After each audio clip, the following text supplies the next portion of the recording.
What if I were to suggest that you play a key role in the awakening world? And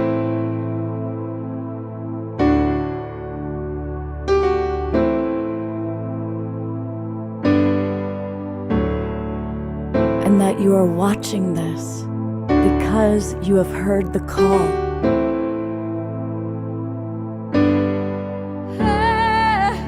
We can start right now by opening our hearts and minds.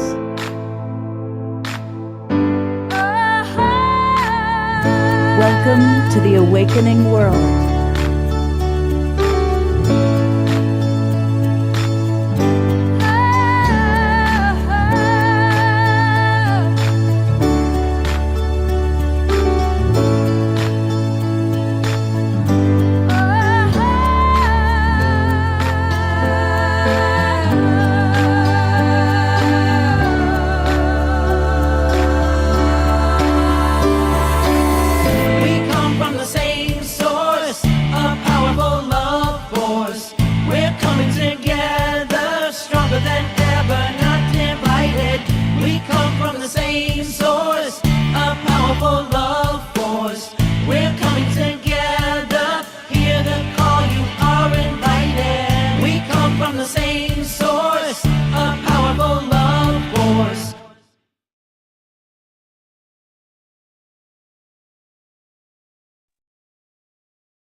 Hey, good evening, everybody. I am Love Coach Scott Katamas, and welcome to the Wednesday night edition of The Awakening World.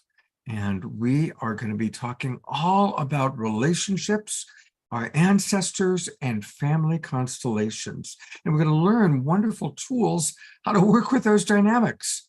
My old friend Ram Dass, who, when I was younger, he was like my idol, and I got to get to know him.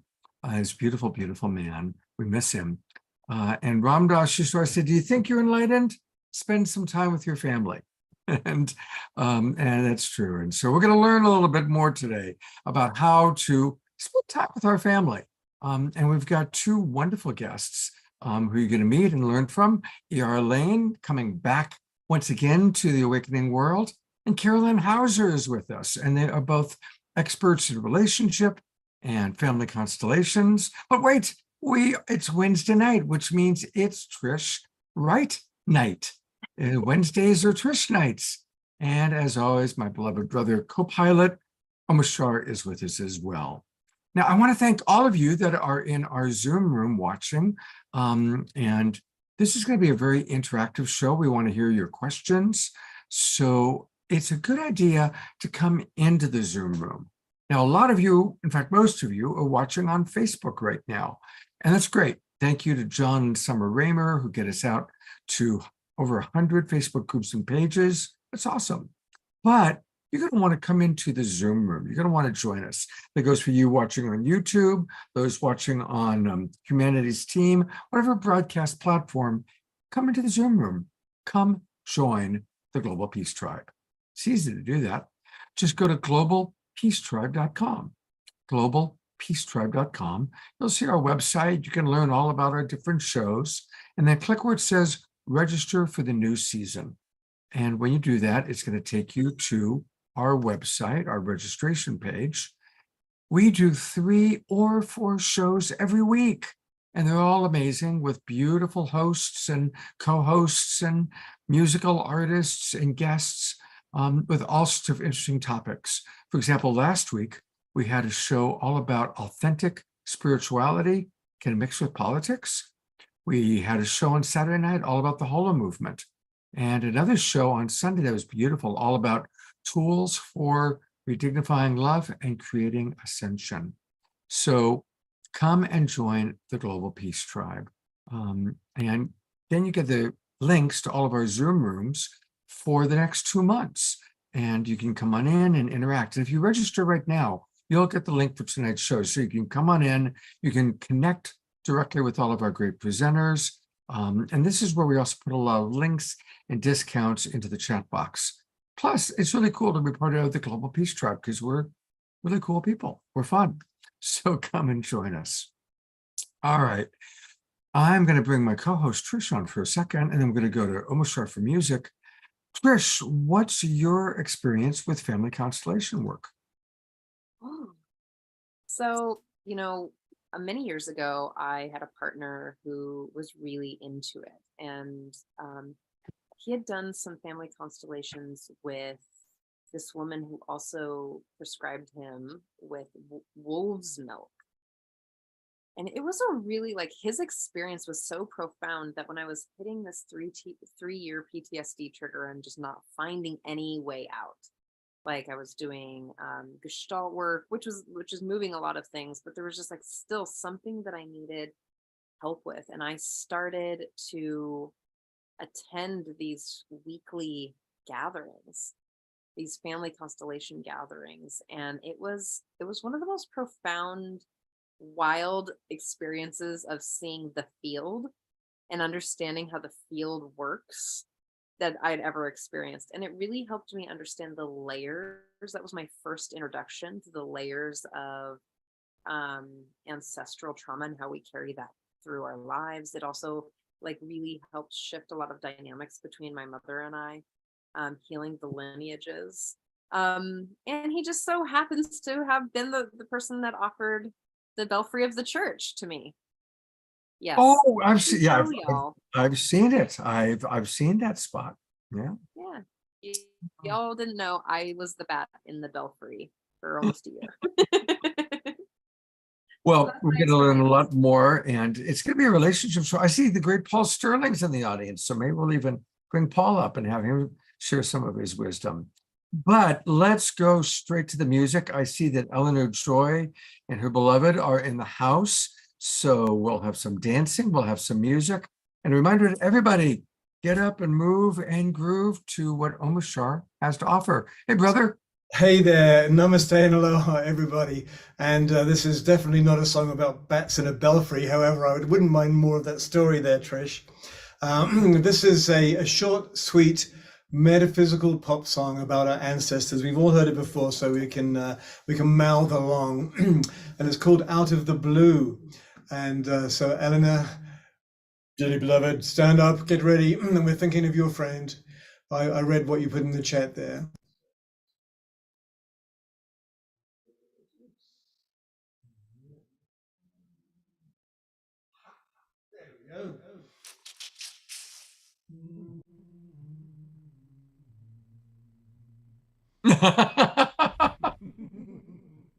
I love how like, Ian's like ready to dive in.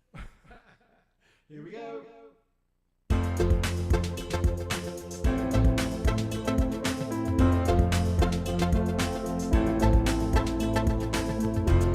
Whatever happened to the ones that came before? Did they just vanish into the blue?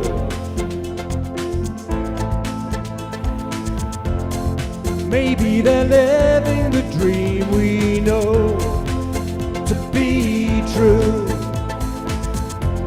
and reaching their hands back out of the blue.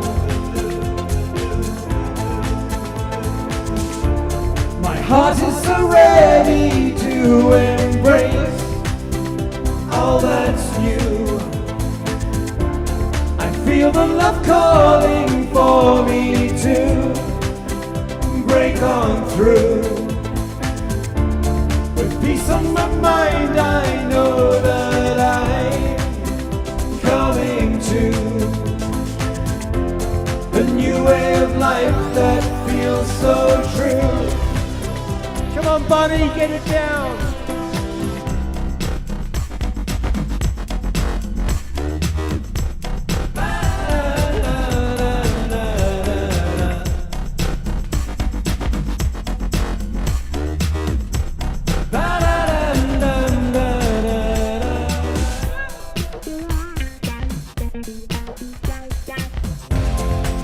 There's nothing here to hold me back from you.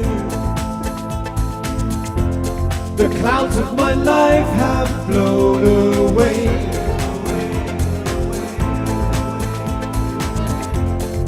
lightness of being lifts me every day. I find myself feeling not so blue.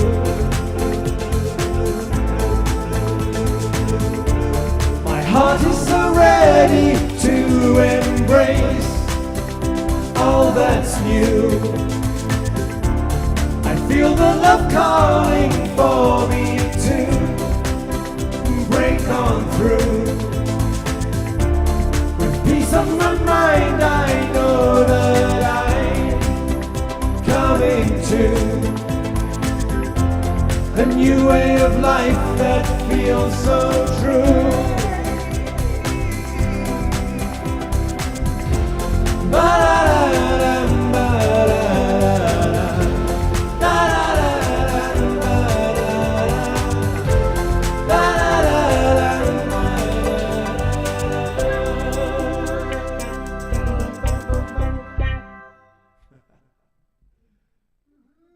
Well, that was a fun one.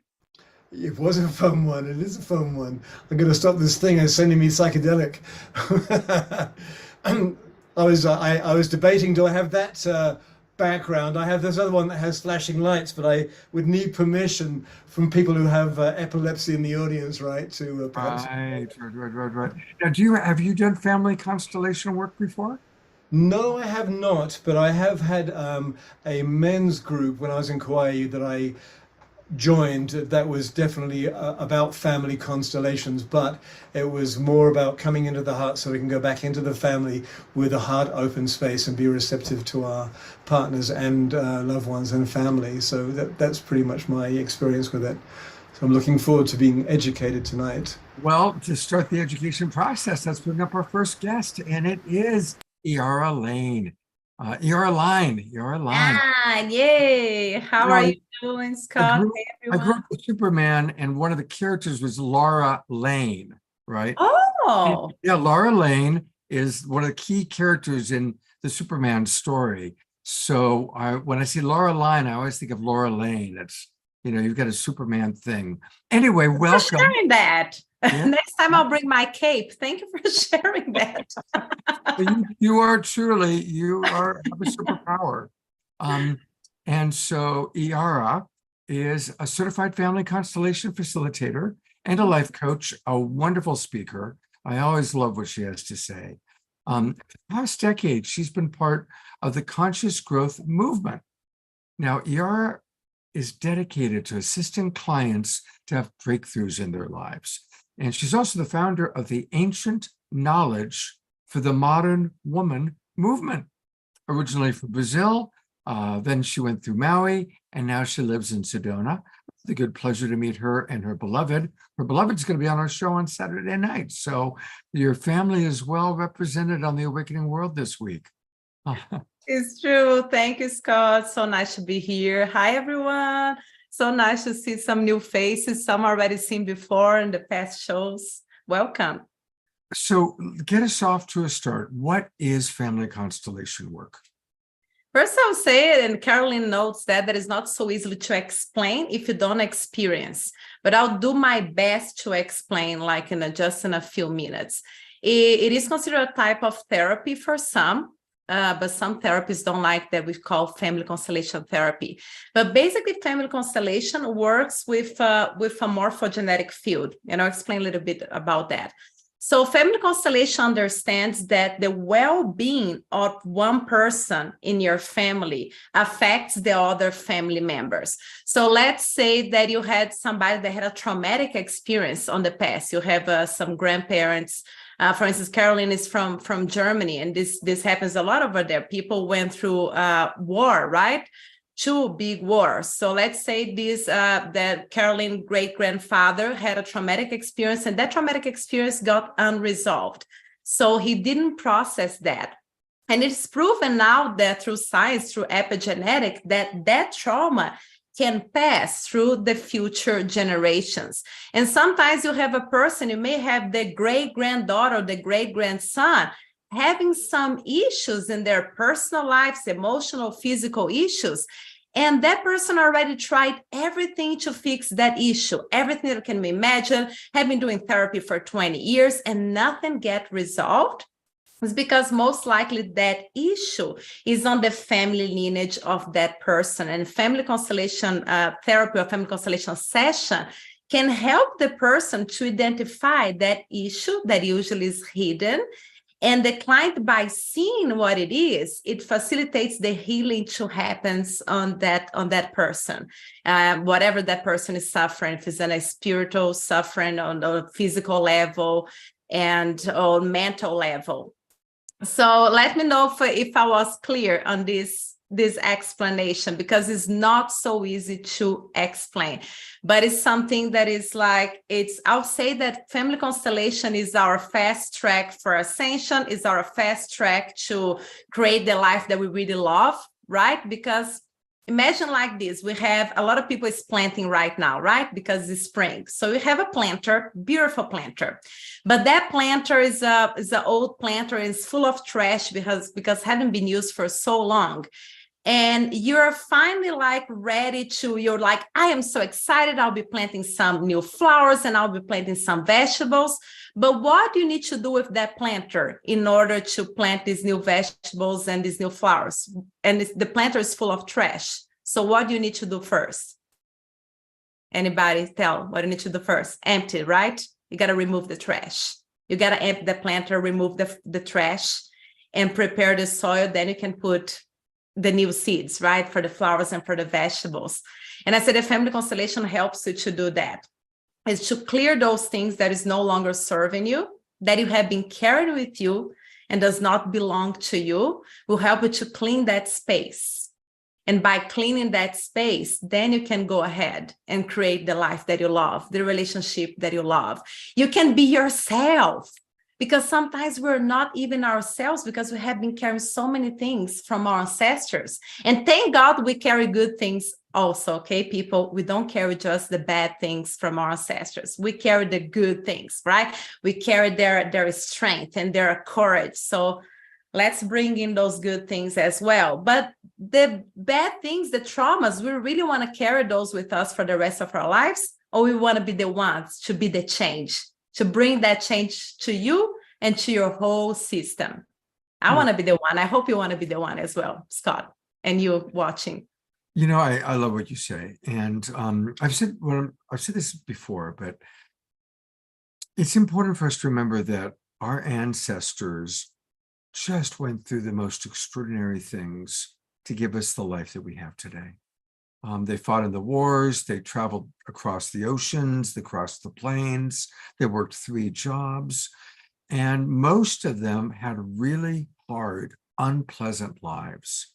But they had one dream, and the dream was a better life for their offspring. And look at the abundance and the freedom that we now have. We are so blessed where we live. You know, most of us are in North America, and we're incredibly blessed. Now, it's also true that our ancestors didn't have time to deal with their alcoholism or their low self-esteem or the domestic violence or whatever, you know, ancestral patterning and wounding that they carried. They were too busy, you know, doing those 3 jobs or fighting in the wars or crossing, you know, the continent. So with the freedom and the abundance that they've blessed us with, I believe it's up to us now then to heal, to work on our epigenetics, to work on healing our ancestral history. And so that's why I really wanted to do this show. And I'm going to bring now what's interesting is both Carolyn and Yara live in Sedona. They're both brilliant coaches, but actually they're meeting for the first time on our show tonight. So Carolyn, I'd love to kind of turn it over to you for a few minutes to just add maybe a little bit more about your understanding and work with family constellation work, and maybe describing what a session might look like when somebody comes and works with you. Yeah, I was gonna say I'm glad you didn't ask me first, and thanks, Yara, for going first, because it is really hard to explain what it is. And generally, when people ask me, I just tell them my story, how I came to constellations, because it illustrates the power that this work can have. So I was severely anorexic and bulimic for 10 years. From the time I was 10 till I was 20, And my parents really tried, they were really wanting me to heal. I wanted to heal. We tried regular therapy. They tried mystics. They tried shamans. They tried Buddhist monks. They tried Indian saints. They tried art therapy. They tried dance therapy. Like they put me into anything that was available, and nothing helped. Until my early 20s, my mom found Family Constellations. And at that time, we were not talking and we were estranged. But all I wanted at that point was just have a normal life, be able to have kids and get married. And at that point, when you have any kind of addiction for over 10 years, or my prognosis at that time was a 5% chance of recovery. And it wasn't quite sure that I would live to be 30. So not that great. So I really wanted to get better, and I was desperate, and I went to this weekend seminar, and it was very weird because I was probably the youngest, and there were a bunch of people, maybe 16 of them. None of them had met each other. They were all there for different reasons.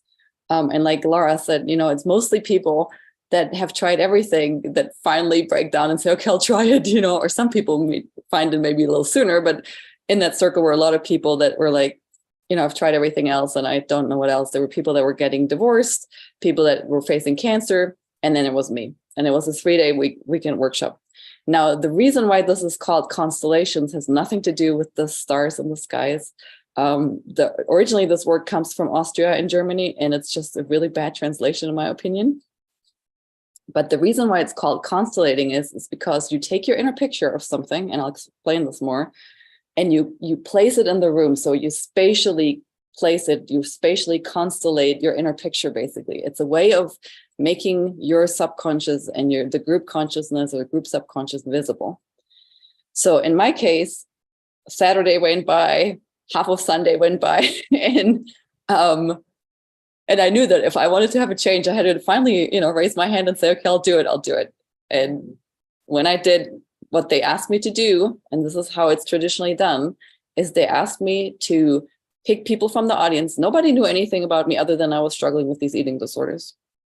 And so they asked me to go around the circle and asked for people if they would be willing to represent for myself, for my siblings, and my family. So we did a family of origin, which is a kind of like a traditional way of doing it.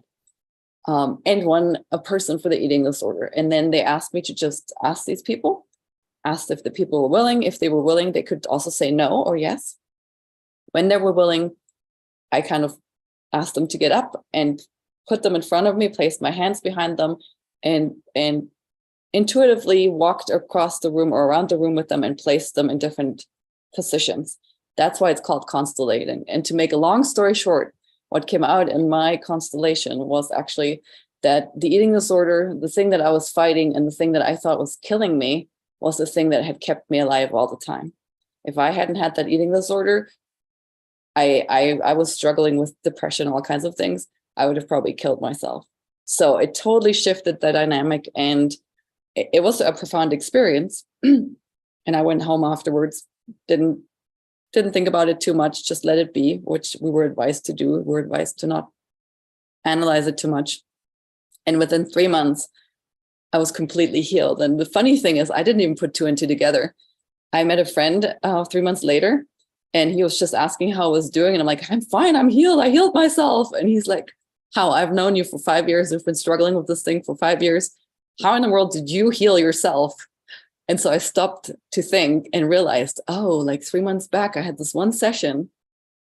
And ever since then, I was able to step by step every day get a little better and get a little better. So I hope that gives you kind of a little bit of an idea how this is done, and the power of it. Today, I don't work in groups anymore. I don't know, Yara, how you work, but I do individual sessions, and I use these colored fields, and I have people pick different colors for different things, and then I step into them.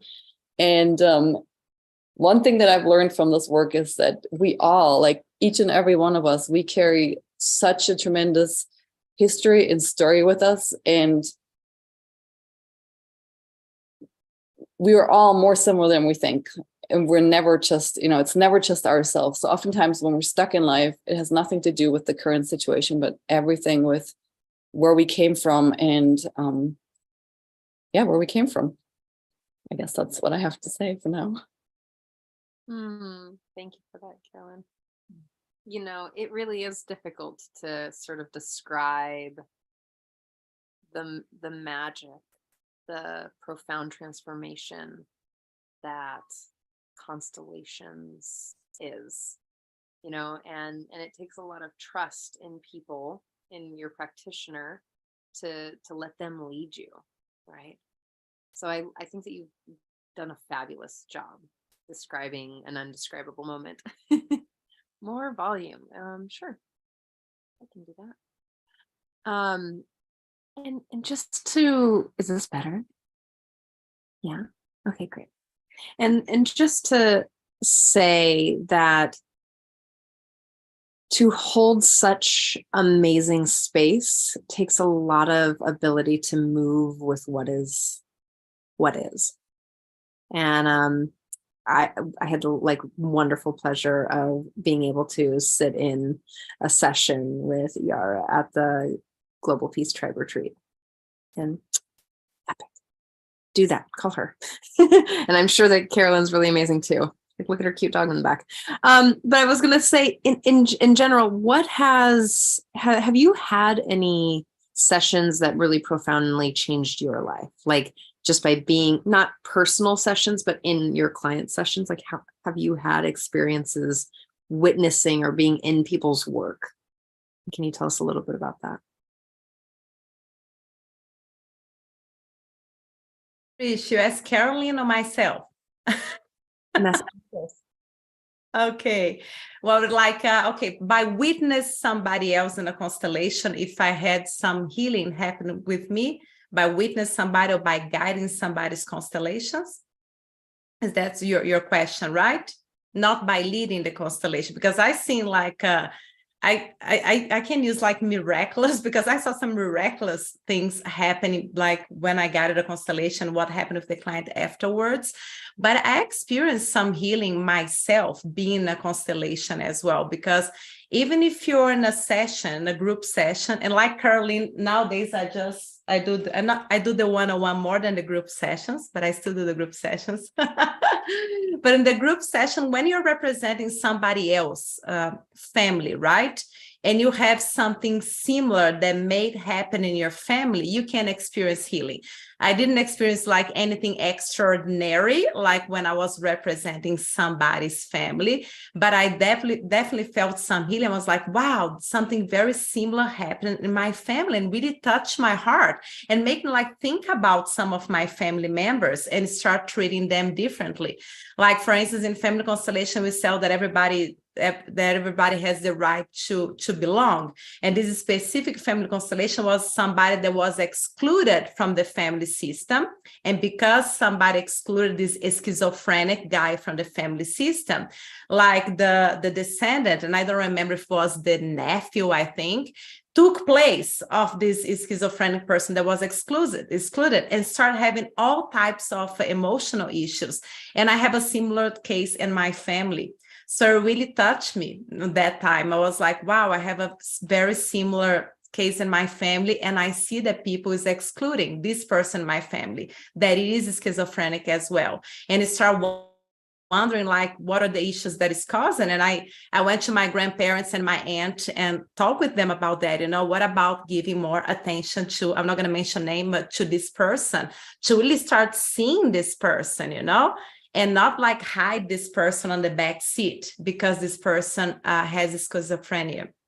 So yes, just from participating in a family constellation, even if you're not the client, the working client, healing can happen with you. And please, in your case, if you have some case of somebody that committed suicide in your family, or somebody that is schizophrenic, or somebody that you believe that was excluded from your family system, I really ask you, like, deep in my heart, like from my experience from being a family constellation facilitator, don't do this with them, because this will it can cause like a huge issue in your whole family system. Find a way to see this person, to look at this person, to accept this person in your heart, and to not exclude that person from your family system.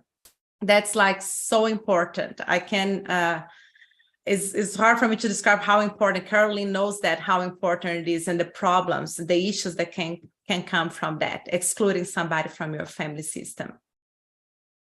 Thank you, Yara. And Carolyn, I put the spotlight on you. You can add, to Trisha's question. And there also is another question that I just want to put out, which is from Susan, who asks, if there are so many ancestors, can you ever get it all? So there's a question to also tackle, Carolyn. Yes, I do think that you can get it all, because you're not connected in terms of your fate with all of them. Like, you're not the catalyst for all of them. I think there's systemic, we call it systemic patterns that run through a lineage. And, a lot of the ancestors will have had the same pattern, like working hard, or, not allowing themselves to be loved, or whatever it is, so it's usually a whole chain reaction when you work on it. So that's in terms of, like, it's not so much, sometimes it's really connected to individual destinies that you're connected to, but oftentimes it's whole strings, basically, that you kind of, or whole chain links that you unlock with the constellations. What I love so much about the constellation, or where it's helped me grow so much in life, is I do couples work. And I have probably, so when we say step into, what I didn't share during my story is that people get to represent for your, so in my constellation, people got to represent for my mother, my father, my siblings, and so forth. And these are people that don't know anything about you. A skilled facilitator will know how to ask the right questions so that these people become conduits. So what we know from the constellation work is that there's a knowing field that we all are connected to, and that's what we use. So now when we step in ourselves, when, Laura Lane does it with the little figurines, I do it with the fields. I literally step into somebody's energy and I become them. And it's because I've done this now for over 20 years. I've stepped into women, children, infants that are pre-verbal, men, right? And the part that I love the most is when I do couples work, I feel I have an advantage over other women, because I have stepped probably into the shoes of 1,000 men and know exactly how they feel, and how firsthand I get to experience how misunderstand, and women too. But for me specifically, I feel what's helped me the most is really understanding men, because to get to really step into their fields and feel how they feel, and also see how often we as women totally misunderstand them and not see them.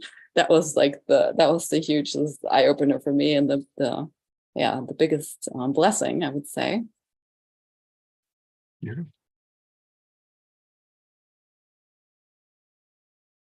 Trish?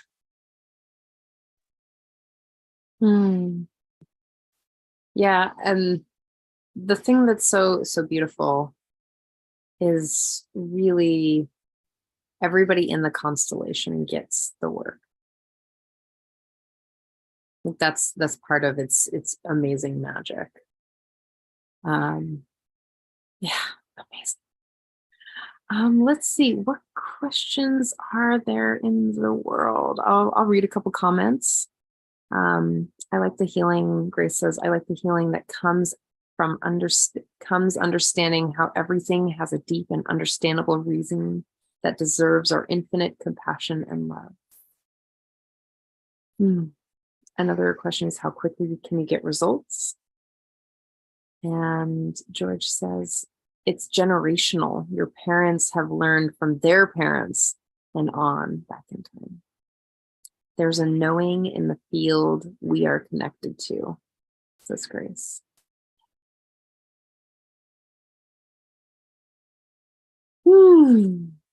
I saw a question from Grace. She said, how can we apply all of this healing for ourselves and have it be available also for the 90% as well, even here in North America, those who are still dealing with holding those 3 jobs, et cetera, et cetera, et cetera?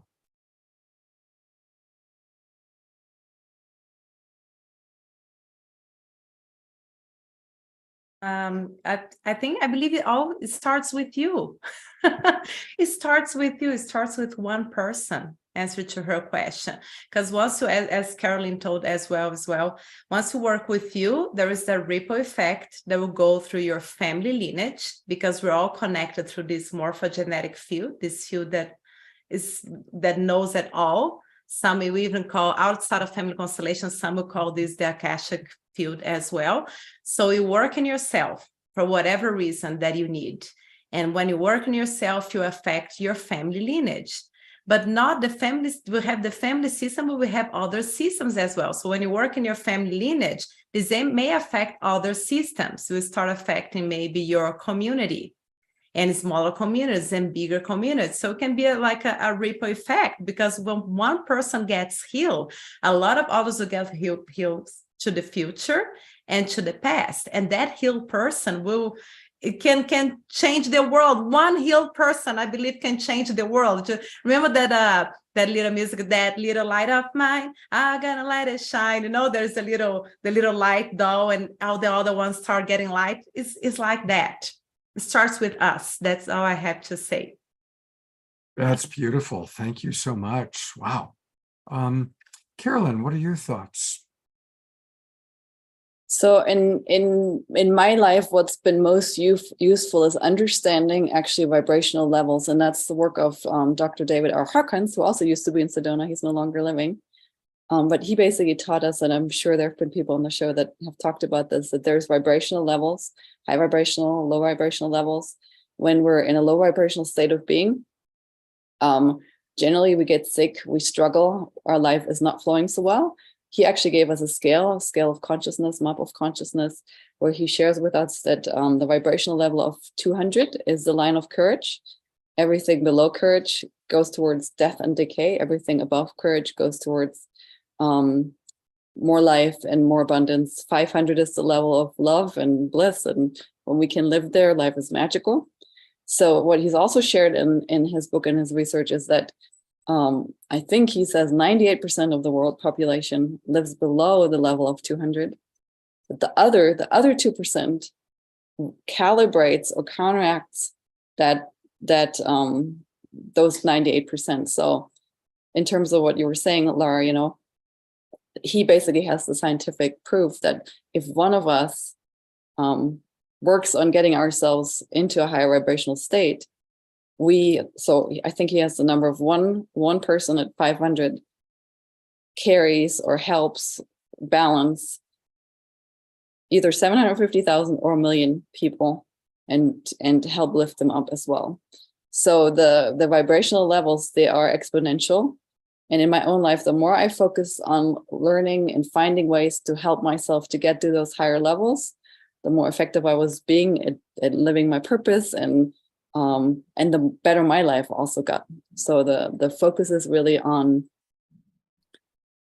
learning about energy and learning methodologies like family constellations. Family constellations is, in my opinion, hands down one of the fastest way to elevate ourselves. Kind of what Yara also shared.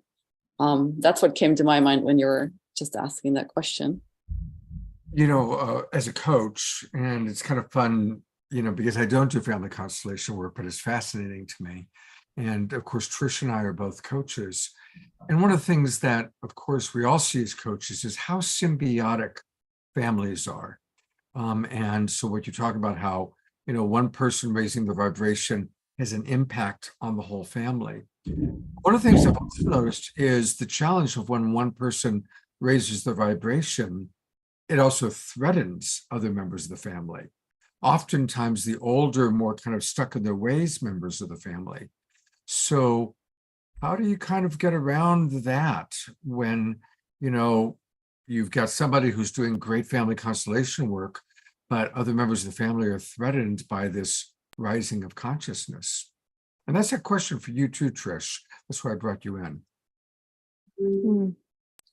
Well, I think, you know, since when you do family constellation work, it's on the subconscious. So when I do a constellation, or if you do a constellation on your family members, they don't necessarily consciously know that you're doing it. You know, it's not like you know, they don't need to know anything about anything that you're doing it. And so in my experience, Yes, there might be some turbulences, but overall, and this would be interesting to track over time, you know, how these families that were one or a few people have done constellations, if they raised up, if their lives got overall better.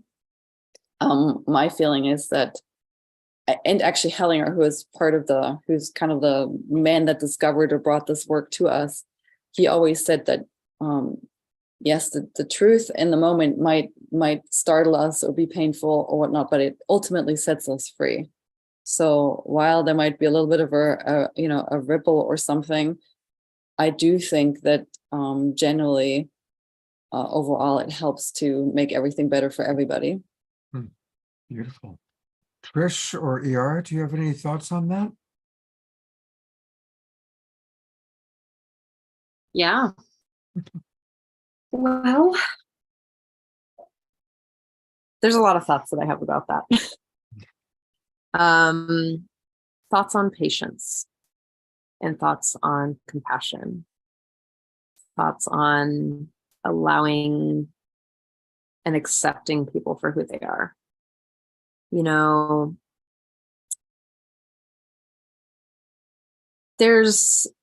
having experienced this myself, you know, in my life, is like doing the work, getting things that I want to happen in my life to have the shifts, and having resistant people in my life, well, resistant or like they're just happy with whatever is their experience in this lifetime.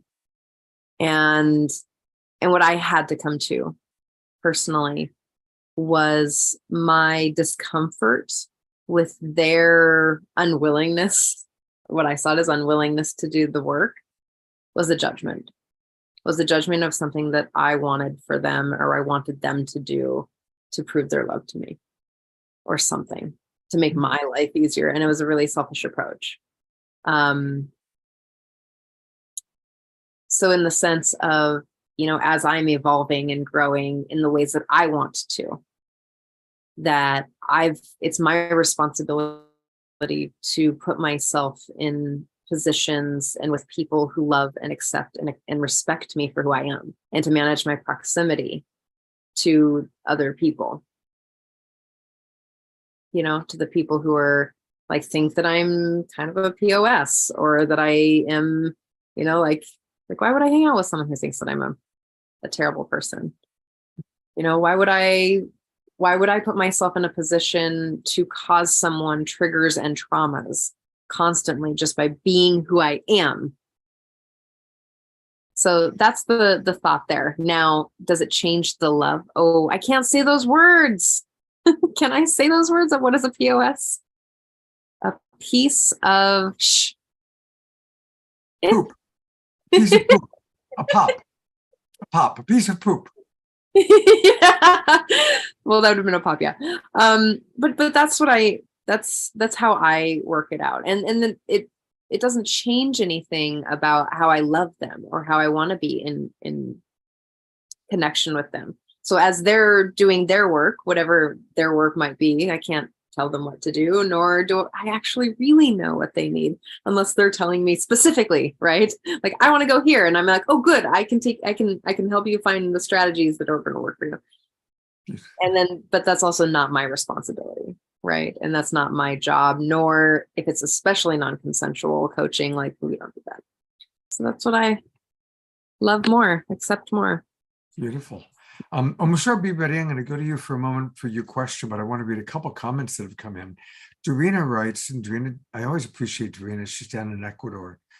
She writes, I experienced the healing effects of family constellation therapy a decade ago, and I'm pleasantly surprised that it's becoming more mainstream nowadays.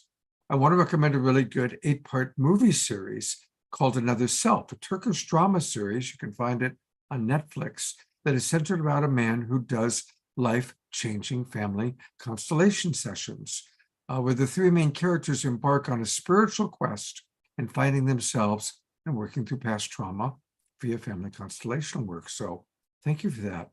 Reverend Jeffrey reminds us of the beautiful Ho'oponopono prayer. I love you. I'm sorry. Please forgive me. Thank you. Eleanor Joy writes, judgment and expectation are like a noose around our neck. And George Noble is celebrating the question. It says, I have a friend who only wants to love everyone and stay present. Doesn't have a clue that her ways of being with men resemble those of her mother. No insight into this possibility, what it could mean. I'll mention family constellation systems to her. Absolutely.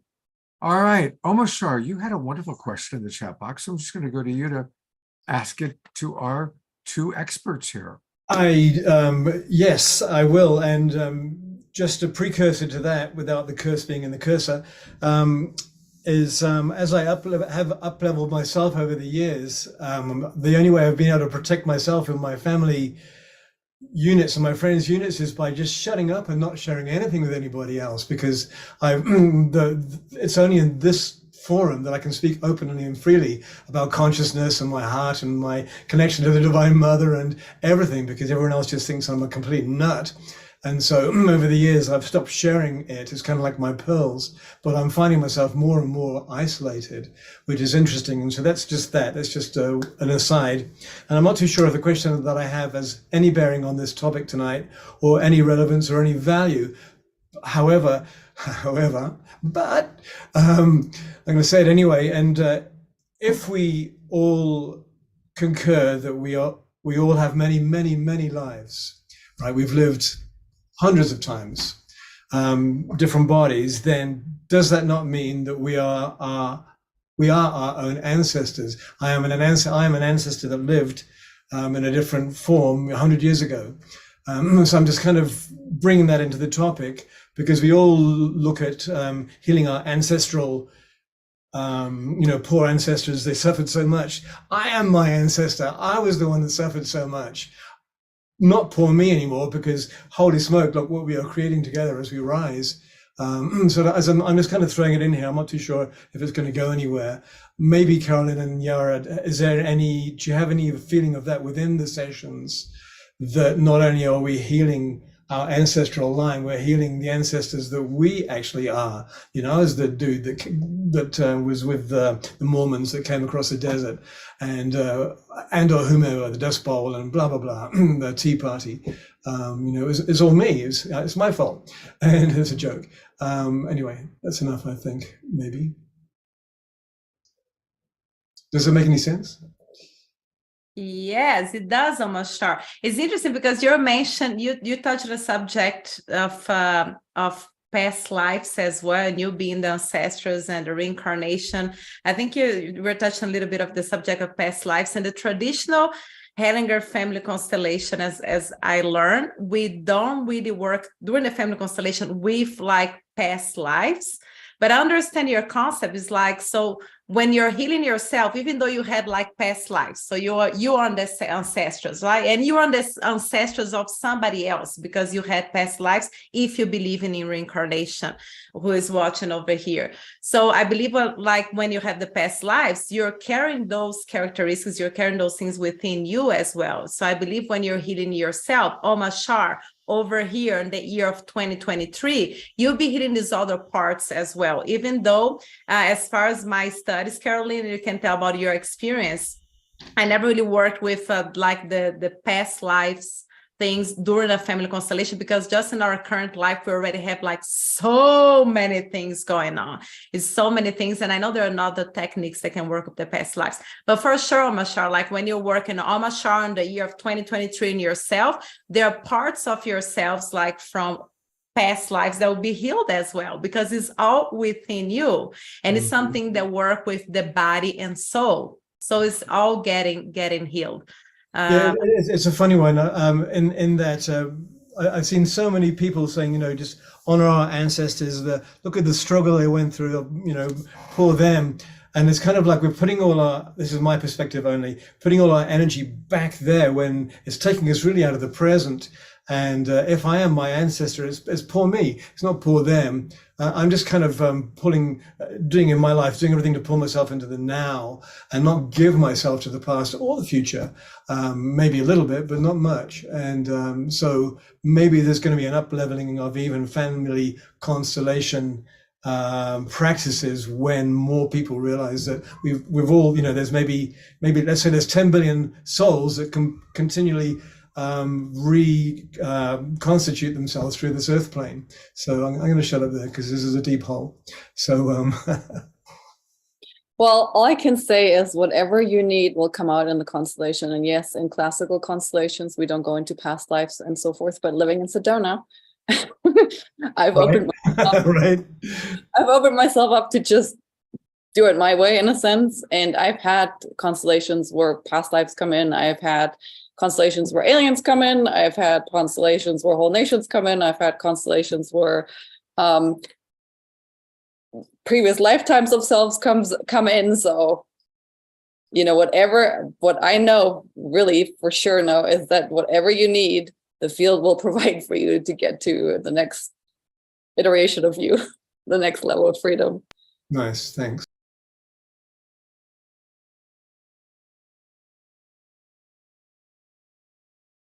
Trish, what thoughts, comments, questions come up for you? I'm a little blinking. Yeah. I mean, I love what you're sharing, Omashar, because we are our ancestors. It's true. And I think that that's part of the things why we do our work, right? Is that we get to not only change the way that we walk in the world, which means that we change the way that we engage with everybody else, right? I sat in an ayahuasca ceremony many years ago, and it was all about healing my ancestral line, right? And I also got to this thought process that the same beliefs that my mother has and my father has, like, live in me, and they keep kind of stretching back. Like I can trace one of my family stories, and it is, I'm alone. And there's another one. Like, I'm always alone. That was a family story. And I said it to my mom, and like 2 weeks later, she said it to me. And I was like, oh my gosh, I think I need to call my aunties and like see if they have that too. And then I was like, well, does grandma have that? And it was a family story. And at that point, when as I was sitting in this ayahuasca ceremony, it had occurred to me, I was like, oh, I don't actually have to carry that story. Like, someone in my family lineage had the story, and they were probably very alone, right? And then passed the language down, passed the genetic imprint of that belief down. And so, gosh, I wish I could remember, like, there were so many constellations that I did in one moment. Like, there was like I would do it every week for months. So that's a lot. It's hard for me to actually like tease out the like a one experience, because it was so profound in that time in my life. And the reason why I went there was because I was hitting traumas that were pre-verbal. Like, I was hitting things that I couldn't speak about because they were so young. And so when you're when you're connecting to, like, we are our ancestors through not only our genetic DNA and the imprinting and all of that, because genetics are amazingly fascinating, as well as the emotional traumas that get passed through storytelling or through the language that we use. Like, constellations can help you find empathy and find understanding through the embodiment of the practice or the people involved. Does this make sense? Beautiful. I think I was all over the board there. we love you, Trish. All right, I'm going to read a few comments and then go back to our wonderful guests. Susan Bloomquist writes, it is funny how sometimes an ancestor is strong in a child, even looking just like them. Bonnie of Bonnie and Roger fame writes, over the recent years, I've come to realize it's not my job to help my family grow spiritually to match my level, and that it's okay for me to pursue my growth no matter how they perceive it. That is a big lesson for a lot of us. That's why I brought that up. Thank you. Eleanor Joy says, right on, Bonnie. When we do our own healing, then it opens the pathway for others to follow suit. The choice is ours, theirs. This is a strong comment, very vulnerable from George. He writes, I learned that on all my matrial line, that all the women from my mother's mother back several generations, all these women died young and angry, talking 40s and sometimes even 30s. Angry due to the extreme sexism of the times, keeping them chained to the kitchen stove and or the bedposts. Ooh, boom. So that would be a good example for some family constellation work. On a lighter note, Thea Therese writes, song, I'm my own grandpa, a wonderful fun song from a long time ago. Of course, I figured out that the words to make the song into I'm my own grandma, lots of fun. And yeah, how we just keep carrying on these patterns. Reverend Jeffrey writes, it is so great that we now have the concept of the field. This is a new and not yet understood by the majority of folks, yet how grateful we can be that we understand the wisdom of being connected to this unified field that we're all a part of. And then finally, Mark Janislavsky writes, I mean this, thank goodness and God, thank Goddess and God, that I've developed my consciousness enough to become part of this global Peace Tribe family. I don't know how empathetic people who haven't really opened the door to active spiritual seeking can get through this complex, troubling, and very marvelous life. Like a soul R system, S-O-U-L, then AR system, we are a self-assembled family constellation. And beloved Deborah Juliet writes, yes, Carolyn, I've experienced the very same. The twin Ray, who she works with, offer an awesome healing system that we can learn, or we can get a healing session, and it's working with the divine Christic energy system that works on all of our 144,000 ancestors while healing us and our karma at the same time during each session. And we're going to be interviewing actually on the Awakening World on May 27th. That's 2 weeks from this Saturday, or last Saturday, 2 weeks from last Saturday, 1 week from this Saturday. We're going to be interviewing people who do the KES healing, twin ray style. All right, so Carolyn and dear Ira, this is giving you a chance to reflect some of the comments coming in. Where'd you like to go next? What comes up for you that you'd like to share or respond to?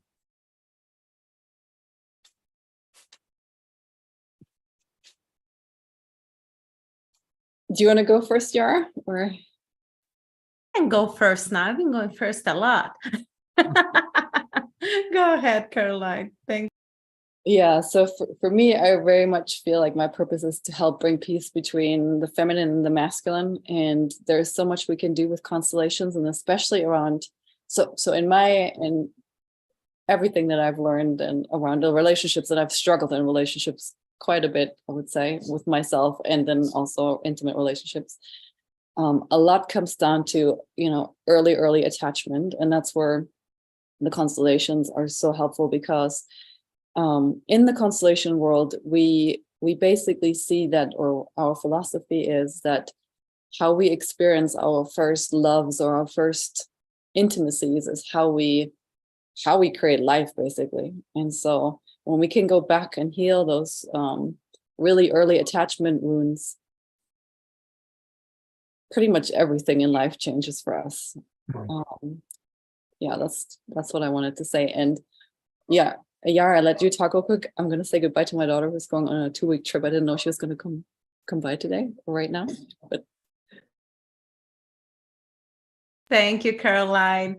I just want to make a comment because I saw a lot of comments, Scott, saying, well, I like, and Trish mentioned that as well. It's like, well, I'll keep going on my growing, my expansion of consciousness, even if my family is not supporting me on that, because I cannot change their mind, right?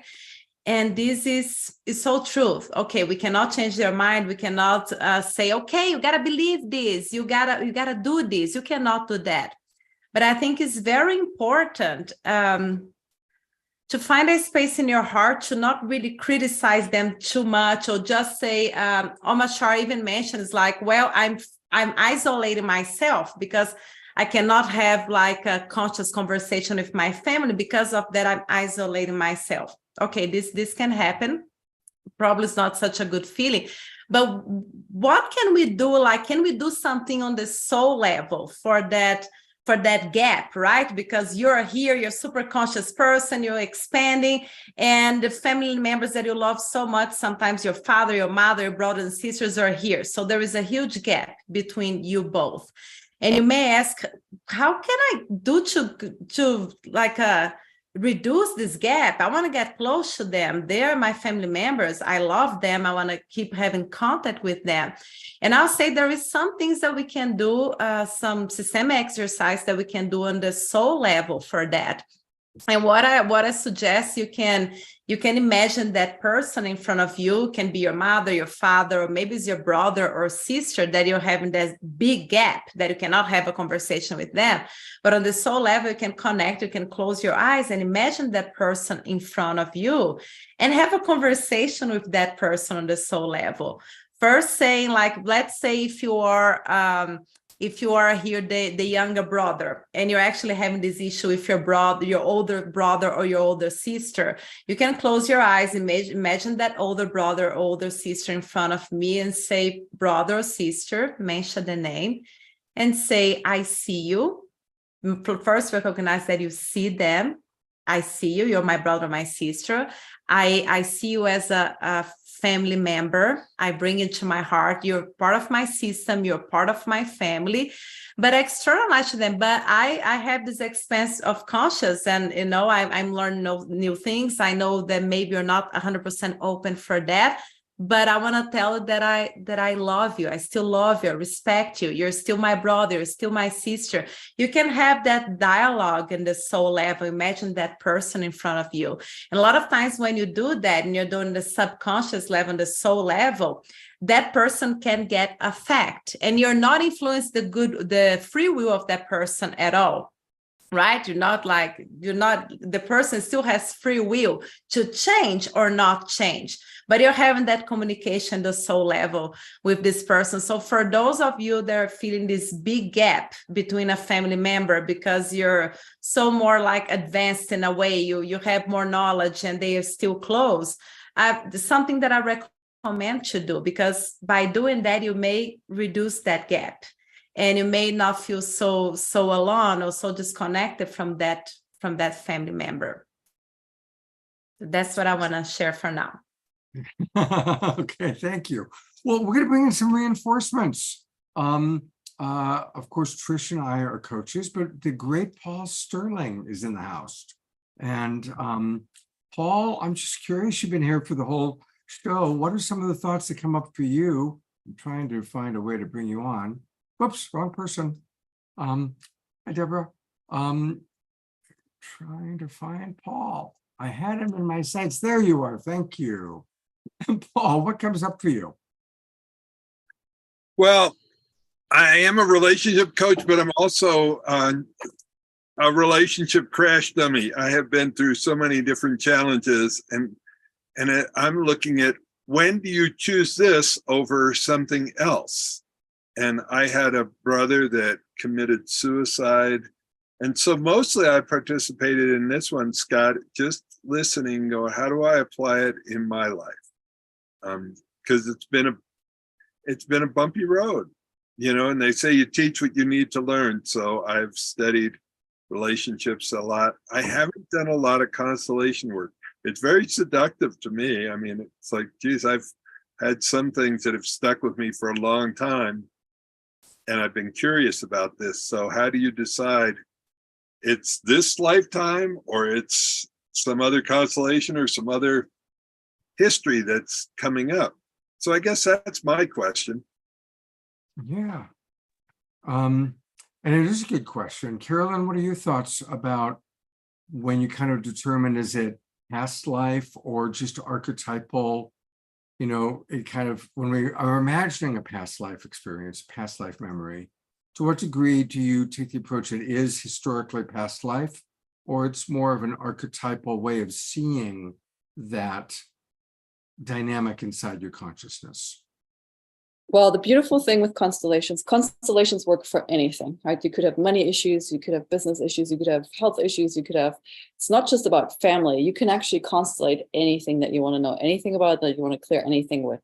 So when I start out with people, you know, usually people come because they do have some kind of an issue, right? And instead of focusing on the issue, I really just ask them what the outcome is that they want.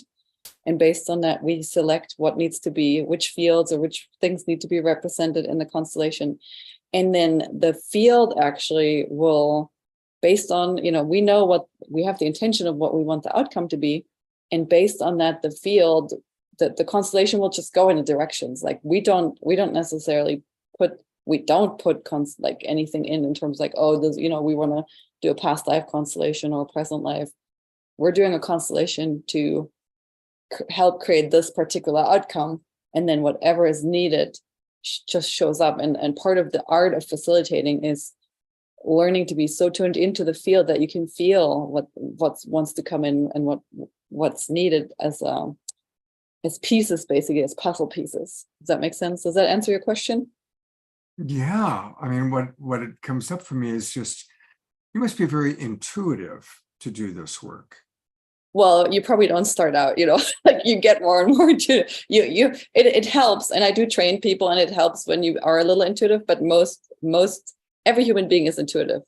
Some of us have used it more, and some of us just haven't. It's like a muscle, you know. And people like Yara and I, we do this on a daily basis for years and years and years. We're gonna be a little bit more intuitive than somebody, you know, who works on a computer all day. But it's a skill. It's one of the senses, or one of the skills that we're all born with. Right. Yara, welcome back. You know what happened? Just as I was about to bring Paul Sterling on, Jasmine Bear jumped into my lap and put her head on my keyboard, which caused everything to go wonky. So I apologize for that, but welcome back. All right, so let's get into how do people work with each of you? And of course, I'm going to bring up your websites and such, but we'll start with you, Yara. If somebody wants to work with you, what does that look like? What are the steps that they take? What happens?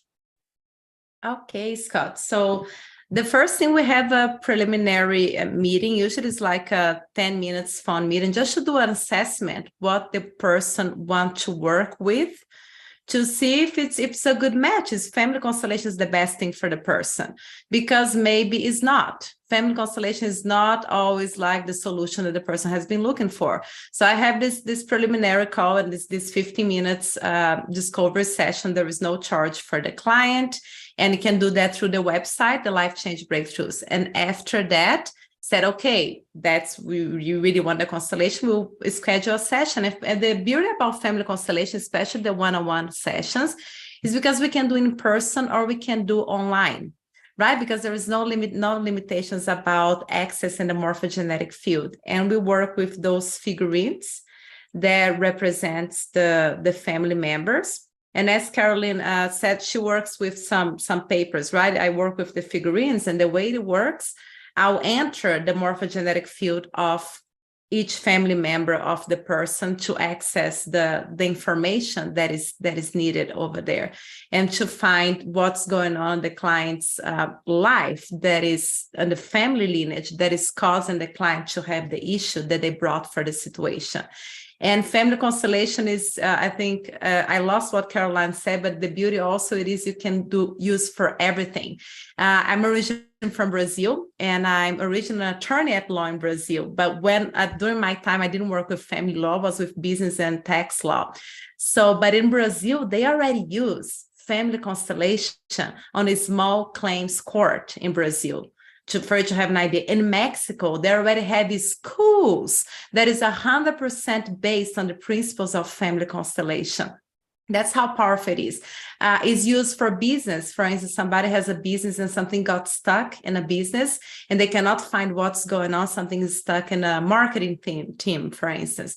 We can go and figure out through a family constellation, see what's going on the field, because family constellation is originally like for family only, but of course we have other systems, right? We have a community, the Sedona community is a system. The Maui community in Hawaii is another system. The business is another system. People that work at that business has the community as well. And can be work for business, relationships, physical pain, emotional pain. It's like so many things for so many things. And usually the beauty of also about family constellation is usually when you work on that situation one time. You don't need more than one time to work on that situation. You may have something else.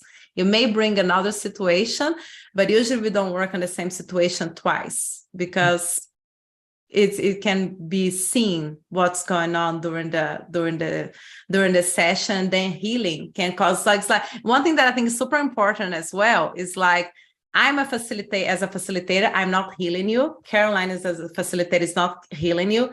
The healing happens within you by seeing what's going on that system that caused the healing to happen within you. You are healing yourself.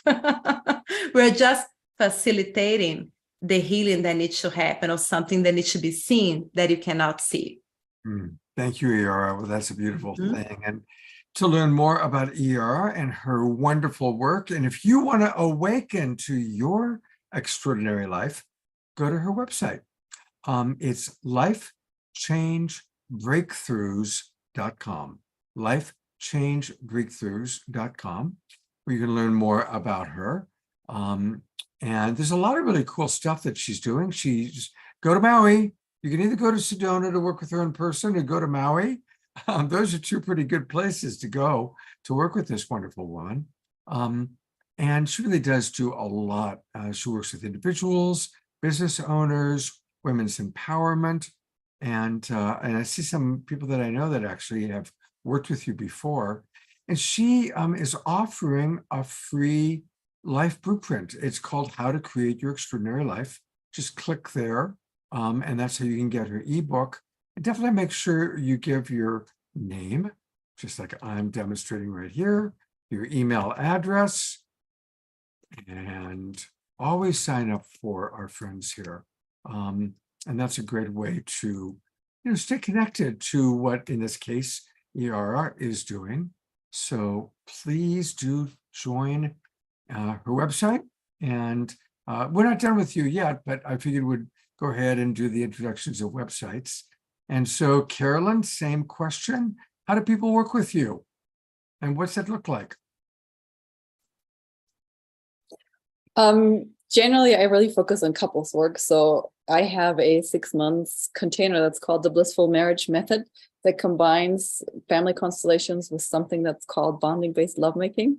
Can talk about that a little bit. So I do sometimes still have time to do one-on-one sessions. I do have apprentices that can do one-on-one sessions if somebody just wants to have a one-on-one session.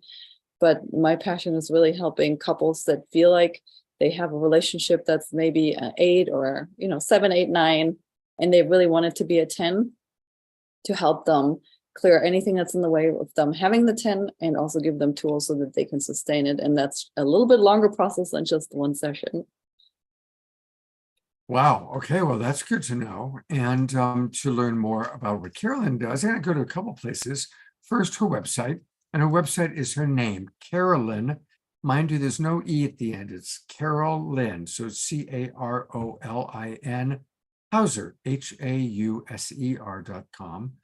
So now tell us about this free training, 5 simple steps to have the most amazing love story ever. I'm going to sign up for that. And tell me a little bit about what I'm going to be receiving. You're going to be receiving a training that talks about the 5 steps that we take our clients through, which some of it has to do with letting go of the past through the constellation process. Some of it has to do with really we look at relationships at very different than normal relationship coaches or therapists, which I touched upon, the levels of the energy levels. So part of learning how to be a blissful lover really has to do with learning tools for yourself on how you can uplift your own energy. And then bonding-based lovemaking is a practice that couples can use to really not only keep themselves in a high vibrational state of being, but also become very emotionally stable and let go of a lot of trauma, let go of a lot of communication problems, let go of a lot of health struggles and things that drain them. So that's what you're going to be learning. What that specifically is, you'll be learning in that training. Very beautiful. You can also find Carolyn on Facebook.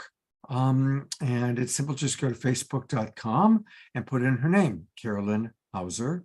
And again, I see that you've got all about, really working with power couples. So what's an example you can give? And I love that you've got, I didn't know Martha Stewart's in her 80s. Those are all pictures taken of her in her 80s. Yeah, this is a little bit of a controversial post because there's this whole new movement around women needing to look like this when they're in their 80s. And I was saying that when you have natural tools, when you work with your vibration, you don't need to have plastic surgeries to still, look age appropriate, but, look good in your 60s, 70s, and 80s. So, yeah. Okay, well, definitely. What's an example of a couple that you've worked with? What's a breakthrough story you can share? A typical story would be a couple that's been together for a while and they really do love each other and they have a really good life. And at the same time, they have kind of given up on being physically intimate. So oftentimes when I talk to couples, they either still have like super passion, but a lot of drama, or they don't have so much passion anymore. They have a really stable companionship, but the sexuality part has gone out the window. And I believe that it's really possible to have it all in terms. It's really interesting to me how people that will not settle for anything, that will not settle in any other areas in life, when it comes to relationship, there's like this pervasive belief that we can have the friendship, but not the sex, or the sex, but not the friendship. And that is not so. And a woman named Marnia Robinson actually wrote a book a while ago. It's called Cupid's Poison Arrow, that really changed my life when I found it 7 years ago. That basically opened my eyes to that we have 2 programs for lovemaking. These programs have to do with our subconscious programming, but also with our neurochemistry. And our neurochemistry has to do with how much we stay in love, how much passion we have, how well we are connected, and how stable we are as human beings. And so I'm very much passionate about helping couples bring the honeymoon feelings back or keep them. If they're in the earlier stages of relationship, help them to keep those lovey-dovey feelings and really strong connected union. And for couples where the honeymoon feelings have faded and they're more in a roommate zone, to bring them back so that they can really truly have it all. I because I was just on your Facebook page, and there you are with your beloved. Yes. Had the opportunity to meet him. And that is a beautiful photograph of the two of you. How long have you two been together? A little over 1.5 years now. Beautiful. All Yeah. right. Well, while we are doing promotion and letting people know how to get, let's talk about Trish. Trish, who's been traveling all over. You've been teaching all over the United States. I can't keep up with you. You've been all over the place, Oregon and Florida and North Carolina and the Bay Area, teaching and doing all sorts of wonderful things. Wait, I just added more things to my schedule. My gosh, where else are you going to be going? Well, I'm probably going to be teaching in New York in July, back down to Miami. I've met with a naked chef and she is amazing. And we're going to probably pull some sort of really sensual breath workshop together. Wow. And if you want to follow me or see where I'm going and what I'm up to, follow me on Instagram. Like, that's a good place to find what I'm doing, how I'm doing it, why I'm doing it. Once I finish school in just a few days, finals are this week. This is going to be a lot more active. So this is a really good place to see some of the things that I'm up to. I love all these different images of you, Trish. You definitely have many different personalities that are showing up in these photos and these posters and these images, that's for sure. And what's it mean to be a trauma-informed coach? Because I think that's one of your specialties, and I do want people to understand that. Yeah. Well, not only have I been trained in different modalities that include trauma work, which is being sensitive to the languaging, moving slow nervous system regulation tools, recognizing that stimulating someone's trauma can send them backwards, and that to be not only to not just be slow and move with intention, but also how to get out of the trigger and trauma states and like how to come back from that.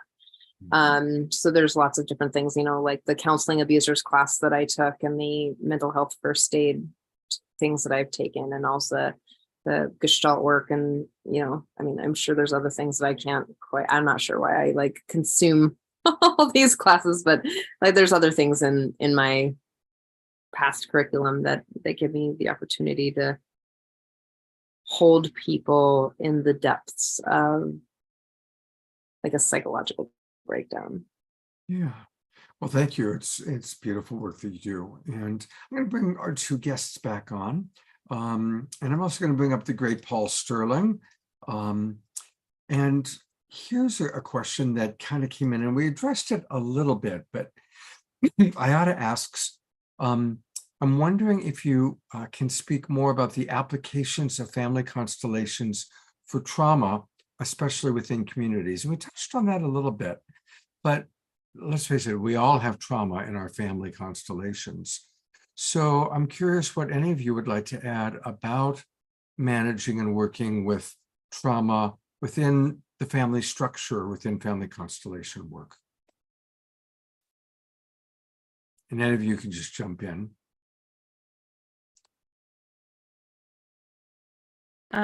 It's interesting about family constellation works really well to work with trauma. My experience with trauma, usually I do the one-on-one family constellations, but my experience with trauma, I noticed that, in my opinion, is better to do in a group setting with with people that already experienced like doing family constellation with trauma, because it's different. Because as Trish told, you need to be careful with trauma because you don't want to trigger that too much, especially if the person has the PTSD. So there's different levels of traumas, and family constellation works really well. But I thought it need to be the facilitator should be like extra careful when working with trauma because of those triggers. And another thing also, if the person has a trauma and is under depression as well, both facilitator and the person should be like extra careful. But it works really well, and I prefer to work with trauma in a group settings. I believe it works better, even though I do work with trauma on the one-on-one family constellations as well. And we need to see in which level the person is. If that trauma is an old trauma of something recent, is something that caused like very powerful effects on the person to bring back, because family constellation can bring that trauma back very strongly in the body and your body sensations. So it's delicate, but very effective. Very effective. So I recommend. Beautiful, thank you. Carolyn. And in my opinion, a lot of people that have trauma have a lot of fear around healing the trauma because they don't know what they're going to expect. They have a lot of fears around, like, am I going to be out of commission for days after this? Is this going to pull me back into a depression? And having experienced many modalities and come back to the constellation so many times, in my experience, constellations is one of the gentlest way of releasing trauma. I've had it only out of like thousands of people, I've had it maybe once or twice that somebody really got triggered from the constellation. yes, there's emotional release, and yes, it can be intense, but generally they're not re-triggering or and they also, the constellations help you release it. They're not, it's not necessary oftentimes to like relive the whole trauma. It's more about your system energetically letting it go. And so I have found that it's one of the gentlest ways of releasing trauma. And yes, obviously, there is differences in facilitators and differences in levels of comfort with, being able to hold that space. So somebody who's newer to constellations, for them, I would maybe not recommend to go to try to do work with really deep traumas, but the more experience you get as a facilitator, and the more also you represent. So part of becoming a facilitator is representing. The way I learned was to just stepping into the field and learning and learning and learning. And part of how the energy gets shifted in the family system is not by you as the client doing a lot of the work yourself. You're kind of like watching, and the people that are representing for you, they're doing most of the emotional experiencing and learning. And when I do constellations, and this is not necessarily how it works for everybody, but in my case, I do experience the trauma, and my body transmutes it for people so that they get a homeopathic dose in a sense, right? And so I have found that it's when you know what you're doing as a facilitator, it's one of the gentlest way of dealing with trauma and releasing it really quickly, and so in a way where people don't have to take time out, where they don't get triggered to fall back into a depression, all those things. Thank you for the service that you both do. There's I think one last question here, and it's a good one from Susan, asking, what about traumas in old feuds, like between different families, not necessarily ones that are related to each other by blood, but can you do family constellation work to help kind of more in communities or feuding families? Yep. You could do constellations on anything. Anything you want to. Constellations really has two aspects to it. It's a way of making things visible. So it could be a reading tool. Some people use it more as like psychic reading tool or intuitive reading tool. That's one way. And then the second part is really the deep shifting, energy shifting, and trauma healing. And so what's beautiful about the constellation work is there is no official certification or restrictions on it. People, you can just go home, get some of these fields and start playing, start putting things on the floor, put yourself and your partner, put yourself and your cat and start stepping into it and start feeling it and just learn from the field. Beautiful. Yara, anything you want to add? I unmute myself. I want to add, if you ever have the opportunity to do a family constellation in your lifetime, do it. It's worth it. It's worth it. I believe everybody should have once, at least one time in a lifetime. Is a precious work, and I'm so grateful for Bert Hellinger that brought this to us, And if you think about the ancient people from tribes, North America, the Zulus from Africa, a lot of these people, the tribal people, already use some of the concepts of family constellations. So I see as a more and more too that is remembering, is part of being a human. So if you have the opportunity, please do it. It's precious. I'm not telling this just because I'm a family constellation facilitator. I swear, and saying deep in my heart, because it changed my life in so many ways for the better. Thank you so much. Yeah, and in many instances, it solves in one sessions what 10 years of therapy can't get to. So it's very common that, I'll do a session for people and they're like, oh my God, I've been struggling with this for like my entire life. Where has this been? Wow. Yeah. Wow. All right. Paul Sterling, we're going to you. I notice you've got a thought or a comment. Well, I kind of wanted to, at the end of this, normally I have plenty of things to say. Tonight I'm pretty quiet and just in awe of our speakers. And Scott, I wanted to say something about you.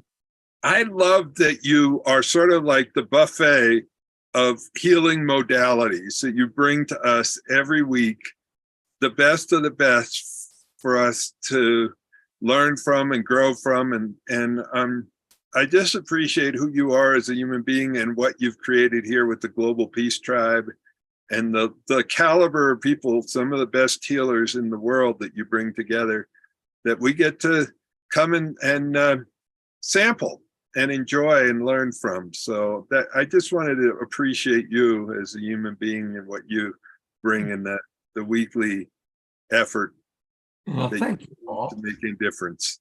I appreciate that very much. Thank you. I wasn't expecting that, but thank you. I'll receive the compliment. And yeah, it's inspiring for me because I've kind of a double life, by day when I'm doing my sessions, I'm working with people that are going through really hard stuff.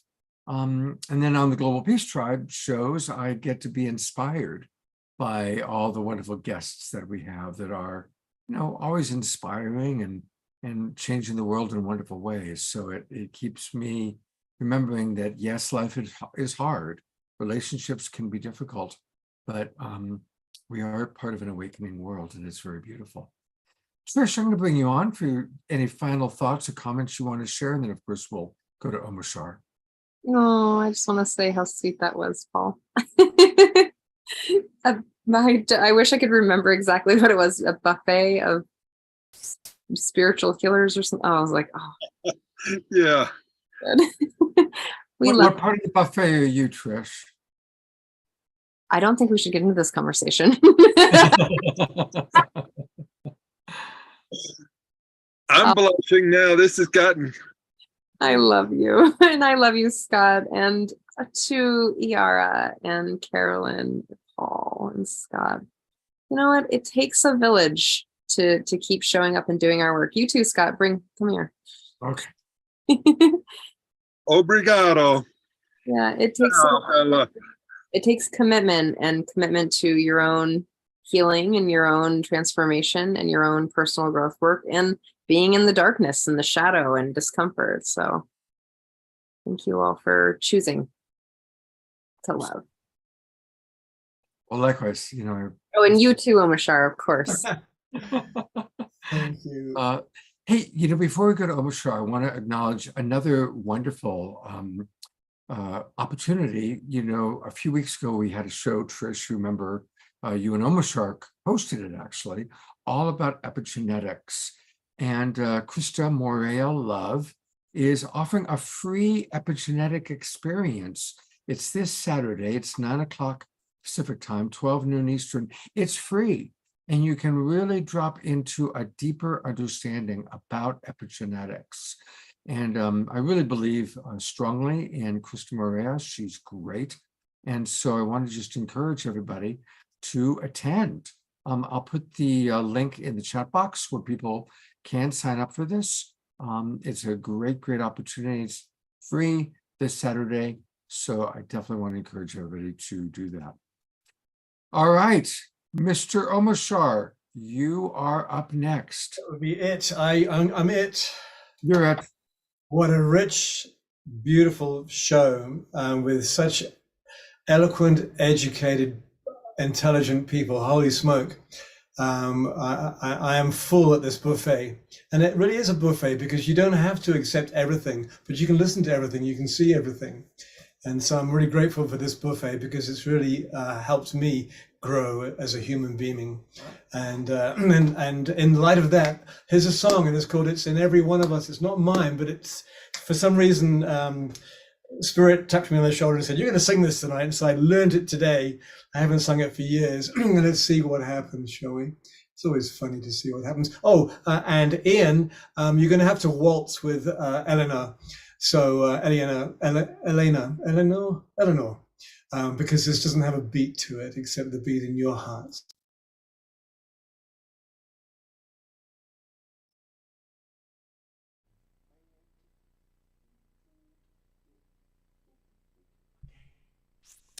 Ooh.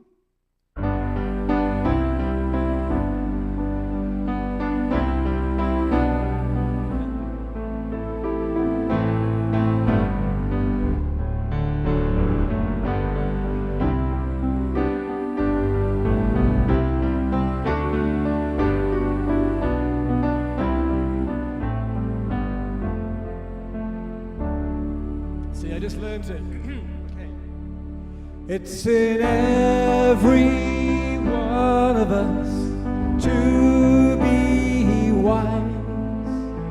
Find your heart, open up both your eyes. We can all know everything without ever knowing why. It's in every one of us by and by. It's in every one of us. I've just remembered, it's like I've been sleeping for years. I'm not awake as I can be, but my seeing is better. I can see through the tears. I've been realizing that I've bought this ticket and I'm watching only half of the show. There is scenery and lights and a cast of thousands who will know. And it's good, and it's so. It's in every one of us to be wise.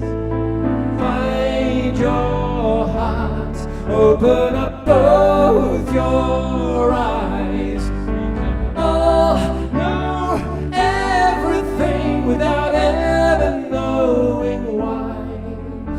In every one of us, by and by. It's in every one of us. I've just remembered, it's like I've been sleeping for years. I'm not awake as I can be, but my seeing is better. I can see through the tears. I've been realizing that I bought this ticket and I'm watching only half of the show. There is scenery and lights and a cast of thousands who will know what I know. And it's good, and it's so. It's in every one of us to be wise. Find your heart, open up both your eyes. We can all know everything without ever knowing why. It's in every one of us, by and by and by and by.